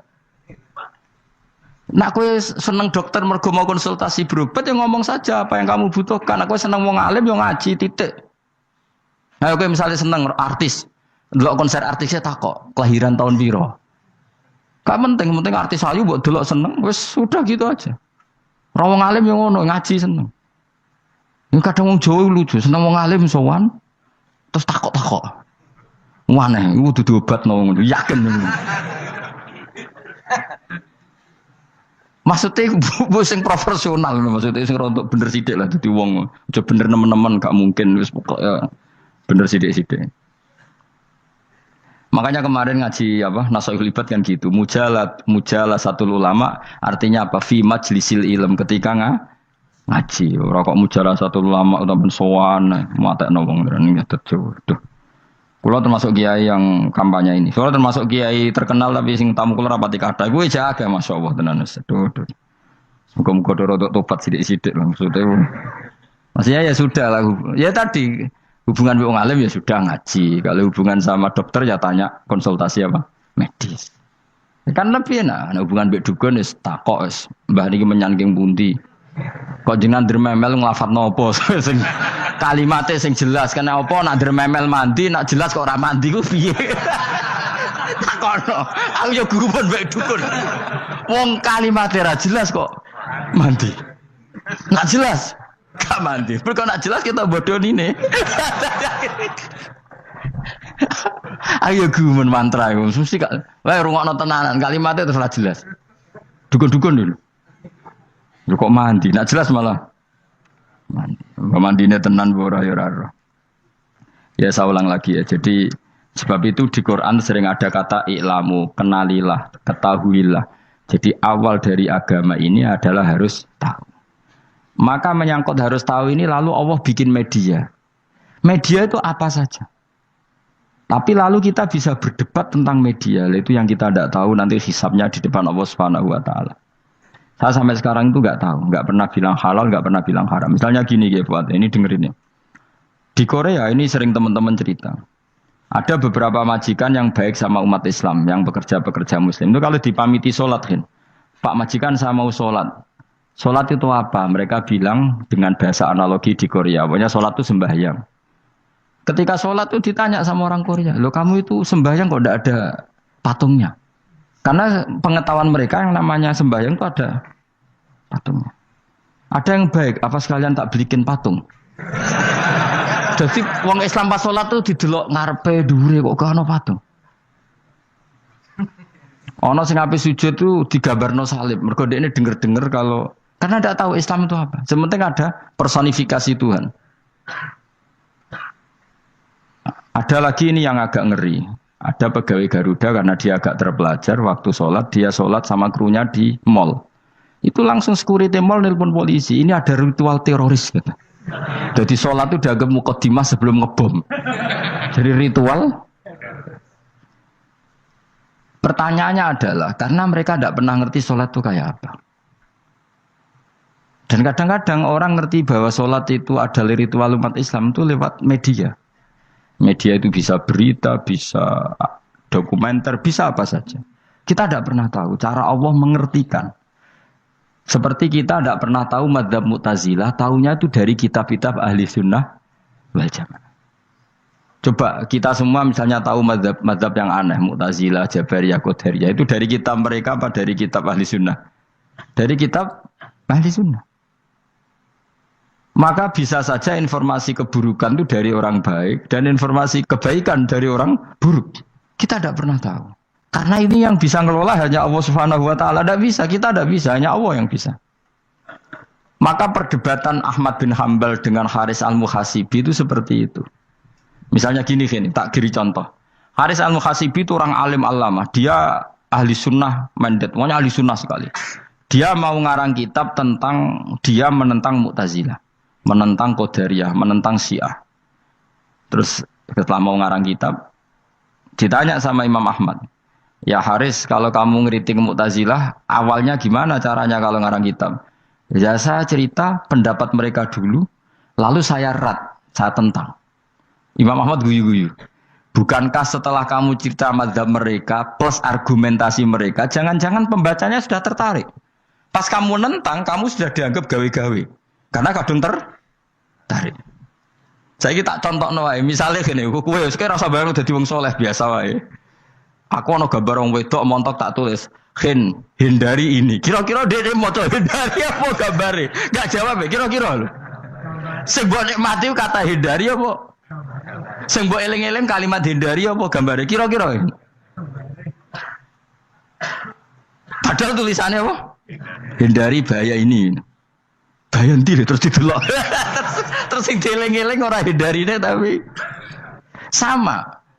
Pendapat Mu'tazilah itu ada yang menarik. Misalnya gini, menurut Mu'tazilah, seseorang masuk neraka ya karena amalnya, masuk surga ya karena amalnya. Apa artinya kalau masuk surga karena fadl Allah? Lalu gunanya amal apa? Mungkin pembaca kan tuh, wah ini proporsional ini. Gak ada ahli sunnah, jadi bus warga mereka fadl pangeran. Kok enak? Lalu gunanya amal apa? Padahal dia tahu pendapat Mu'tazilah itu dari kitab itu, kitabnya orang ahli sunnah. Gak pernah tahu kita. Ya saya ulang lagi. Itu kan ibarat kayak KUHP. Kamu baca KUHP draft Terus kamu cocok. Kamu mesti nyalahkan yang demo. Atau baca buku selebaran orang demo. Kan terserah kamu. Kamu kan punya akal, kan tetap milih. Tetap milih. Problemnya kata Imam Ahmad itu, ketika kamu menceritakan pendapat Mu'tazilah, bisa-bisa orang itu kadung tertarik. Ketika mulai kamu tentang, orang itu gak tertarik sama penentangan kamu. Berarti kamu ikut menyebarkan Mu'tazilah. Sama seperti tadi. Gambar perempuan yang agak jorok tadi sebetulnya tak tulisi kata hindari. Padahal Rukinus gak tahu eling wong wedok gara-gara tak kei gambar hindari bahaya ini malah jadi eling. Ora eling tulisane eling.